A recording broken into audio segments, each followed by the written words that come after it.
for joining us today. I'm Battalion Chief John Lipsack with Charlotte Fire. I run the Public Information Division. Charlotte has potential to experience a significant snowstorm and ice event, possibly one of the most impactful winter storms that this area has seen in several years. Because of that, it's critical that residents take steps now to prepare before conditions begin to deteriorate. Over the next several days, you will continue to hear a consistent message from city and county officials. Make sure you have working smoke alarms and carbon monoxide detectors in your home. And once winter weather begins, stay off the roads. Unfortunately, this message carries weight today. Early this morning, Charlotte Fire experienced a fatal fire in the south end of town where no working smoke alarms were present. Situations like this underscore how important these simple safety measures are when it comes to this type of event. Today, we are joined by several community partners who will share important information on staying safe during the storm and how the City of Charlotte and Mecklenburg County is prepared. Joining us today are Division Chief White Graham, Charlotte Fire and Director of Charlotte Mecklenburg Emergency Management, Karen Pelletier, Director of Community Support, Mecklenburg County, Stephen Bolt, Superintendent of Streets, Charlotte DOT. Chief Graham. Good afternoon, everybody. It's good to see all the media here. Clearly, you're here because this is a significant storm, or we think it's going to be a significant storm.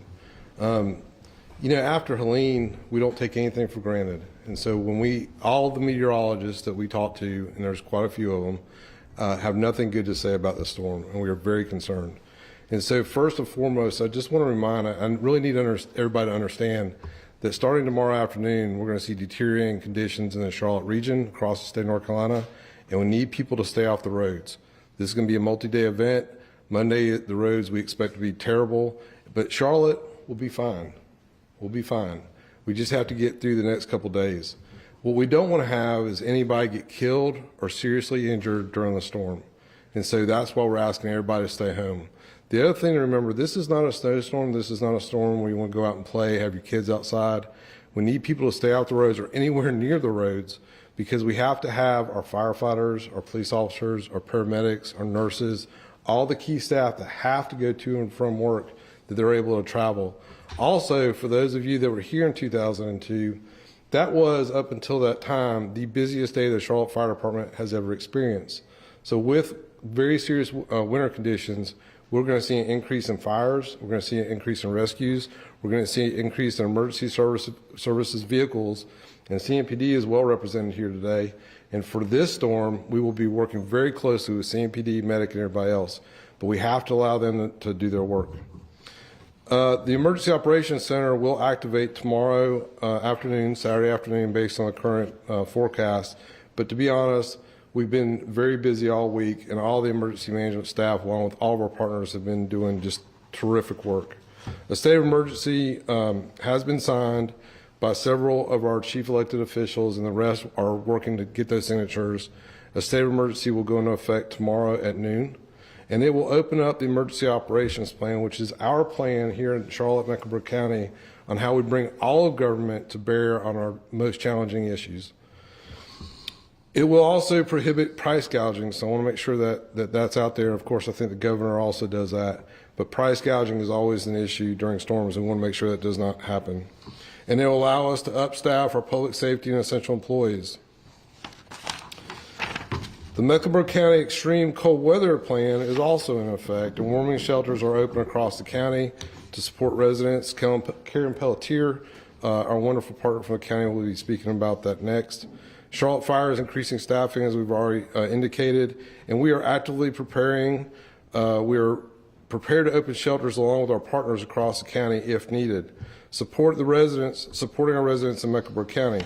What we need people to do is make a plan. I think I saw one of our meteorologists earlier talking about this is not a bread and milk type situation. This is actual preparation time. And so we need you to make sure you have everything you need and that you're checking with your family and your neighbors. And so this is always a good time to check with your neighbors. Prepare for icing below freezing temperatures for several days. And so what happens in Charlotte, and we've seen this before, we start having a lot of burst pipes across the city. 311 will be open over the weekend, and so we want to make sure that people have a place to call for non-emergency incidents that they may need assistance from the government with. Build a kit, make sure you have enough food and water, medications, and essentials for your family. Have emergency supplies in your home, including flashlights, batteries, battery-operated radios, medical supplies, non-perishable foods, and a fully charged cell phone. Gather supplies before the winter weather begins. Travel is going to be difficult. Stay tuned to your local news, and usually I tell people I have 2 or 3 ways of getting news. I know we have radio in here, we have television, but we encourage everybody to have an emergency radio. Okay, so the internet's probably going to be down. A lot of the power outages are going to be down. And with that, you're going to have down power lines. Stay away from any live down power lines. Stay away from all power lines that are down. If it's down, assume that it's alive. We don't want anybody to get anywhere close to a power line. Make sure if you have generators, you know how to operate them and that they are not inside and at least 20 feet away from any structure. Make sure you have working carbon monoxide detectors and smoke alarms. And make sure that if you're doing any kind of cooking on something that you don't typically cook, you don't want to bring inside. And so we've done this a long time, right? So I remember major ice storms in Charlotte, and I've seen folks bring in charcoal stoves. I've seen folks bring in turkey fryers. I've seen folks use drywall heaters to try to heat their homes. That is not a good idea. Make sure you know what you're doing if you run out of power. And always, we talked about 311, and we definitely want to make sure that people sign up for Char-Meck alerts, and you get that at charmeckalerts.org. And that is all I've got for today. I cannot reiterate enough, we're going to be fine, but we need people to listen, and please stay off the roads. Take care of yourself, your neighbors, and your family. So Karen, next. Thank you, Chief Graham. So my name is Karen Pelletier. I am the Division Director of Housing Innovation and Stabilization Services with Mecklenburg County. And I appreciate everyone's curiosity here to learn more about what we are doing to help serve our most vulnerable neighbors in Charlotte-Mecklenburg, and those are our individuals that we have living unsheltered throughout our county. And so Mecklenburg County has a strong history of partnership with the folks here and with our emergency shelter providers and our homeless response team. And so like any other day, we are always working to ensure that our street outreach teams and our emergency shelters have what they need to help people who are living unsheltered and who are interested in shelter to come inside. This is definitely a unique situation where we are engaging more often, more frequently, and really trying to determine how many people we believe and how we look to expand capacity at our shelters, and really working with our street outreach teams to really work to canvass our community and to ensure, again, those who want shelter are able to access an available shelter bed. So I'm really proud of the work of our partners with Roof Above, Salvation Army, My Sister's House, and Hearts for the Invisible, who are key partners on really ensuring that people have safe access to a warm bed throughout this winter event. We will be working with street outreach teams that are going out, like I said, sharing that, and then working to ensure that as people seek shelter at either a men's shelter or our women and family shelter, that they are able to have that shelter space. And that is all I had for today. Next up, we have Stephen Bolt from Charlotte DOT. Hey, good afternoon. My name is Stephen Bolt. I am the Street Superintendent for the Charlotte Department of Transportation. So as CDOT, just like everyone else, we're anticipating a significant icing event over the weekend that is going to carry into early next week for its impacts. So we have been proactively pre-treating streets yesterday, today, and through tomorrow until the event starts.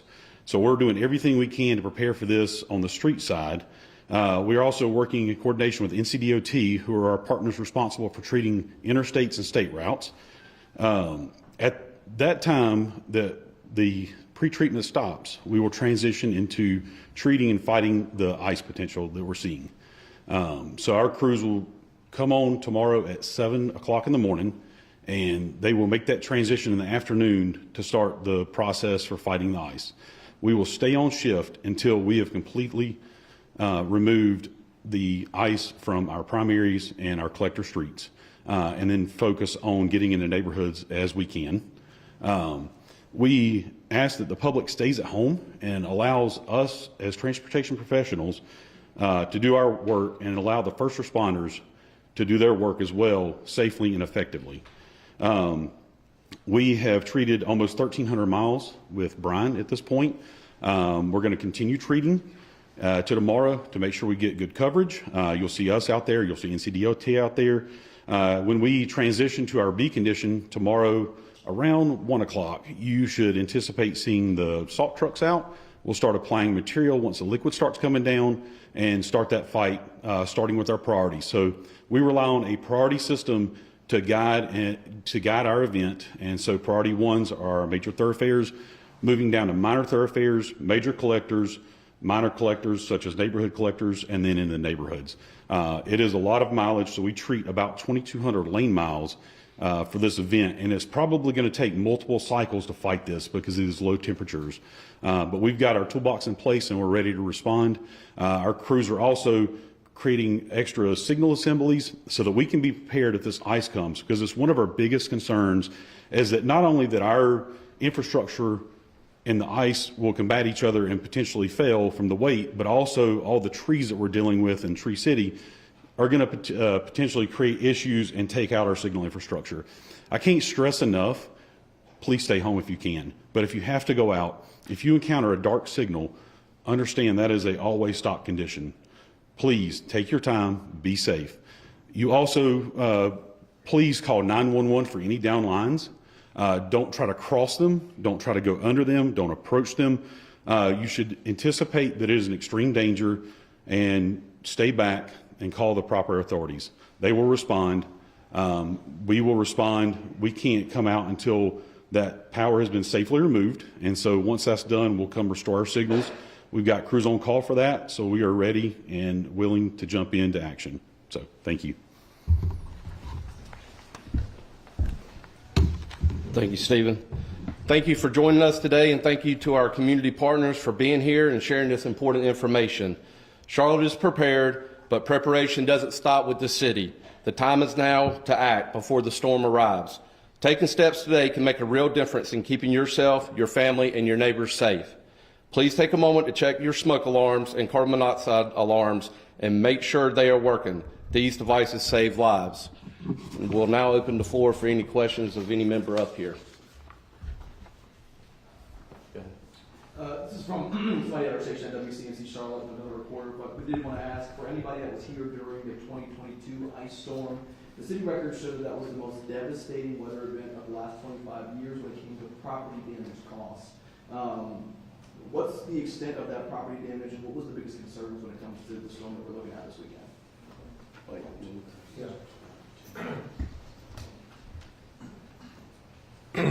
It was 2002. It's all right. It was like, No, you're good. Because my son was like an infant, and I left my wife at home. She wasn't very happy at all at that time. And I came to work at like 2 in the morning, and I was listening to John Hancock going down Providence Road, and he was there at the radio station. And at that time, we held an entire shift over, and it was so busy that we couldn't keep track of all the calls. And I remember walking in Fire Station 3 at, I don't know, 3 or 4 in the morning, and all the firefighters were laid out on the floor because they'd been up all night. So there's no one way to like figure out like how much damage. You know, that is a very, I'm always very leery when someone says this is all the damage. Like, who counts that? I don't know. Where does that number come from? Well, we will say, and so for anybody, insurance is always your first line of defense. Okay, make sure you have insurance. But then we're worried right now about lives, and so we want to make sure that no one loses their life in Mecklenburg County because of this storm. We want to make sure that parents know where their kids are. We want to make sure that people are selling the message: stay off the roads. Be prepared now and stay off the roads. I don't know if that answers your question, but it's kind of difficult. I know. Brett's got a question, of course. That's what he does. Just curious, in terms of like, what specifically will you guys be doing? What calls will the fire department be responsible for? All the calls that we normally are responsible for, so, right? So fire, rescue, we run EMS calls with medic, make sure we take care of anytime, fire department never says no. We go on everything, but we're going to see those will be increased. So we expect on a normal day, we might run 200 to 400 calls. I would say during this storm, that would be magnified times 3 or 4. So they're going to be very busy, the firefighters are. What do you anticipate most of the calls being? Down power lines, power goes out. When it goes out, it's a problem because you have electrical issues. When it comes back on, you can also have electrical issues. People falling, people having accidents that didn't heed the warning to stay off the roads. Because there's nothing out there that fixes driving on ice, right? It's not a good idea. We've all been there. Man, I shouldn't have come out. We're driving on ice. There's nothing out there that will solve that problem for you. But we will be responding. So that's the other thing. Emergency services is going to come. We're going to do everything we can to get to everybody. But we're going to have our own challenges, right?